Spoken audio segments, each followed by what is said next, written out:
आपको अहम खबर से आगाह करेंगे कि सरबराह पाक फ़िज़ाइया की तुर्क सीनियर फौजी क़यादत से मुलाकात हुई है। एयर चीफ ने तुर्क वज़ीर दिफा और चीफ ऑफ जनरल स्टाफ से मुलाकातें की हैं। इसी बारे में बात करेंगे। नुमाइंदा ख़ुसूसी अहमद मंसूर हमारे साथ हैं।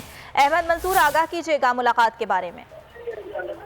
देखिए वरीशा, सरबराह पाक फ़िज़ाइया तुर्की के 4 रोज़ा सरकारी दौरे पर 27 जून को तुर्की पहुंचे हैं। वहां पे उनकी जो सीनियर फौजी क़यादत है तुर्की की, उनसे मुलाकातें हुई हैं।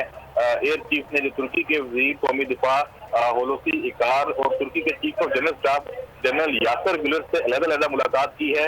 इन मुलाकातों में पाक तुर्क दफाई ताल्लुकात के मज़ीद फ़रोग़ और दोनों फ़ज़ाई अफ़वाज के माबैन जो बाहमी तजुर्बात से इस्तिफ़ादा हासिल करने के हवाले से बढ़ाने पर बात हुई है। Air chief marshal Zaheer Ahmed Babar Sidhu ने जो कमांडर तुर्क एयरफोर्स जनरल कोकाकिस से भी मुलाकात की है। इस मुलाकात में जो दोनों मुल्कों की फ़ज़ाइया है उसको अपने हाज़िर के ठीक है अहमद मंसूर, इस मुलाकात के बारे में आगाह किया, बहुत शुक्रिया आपका।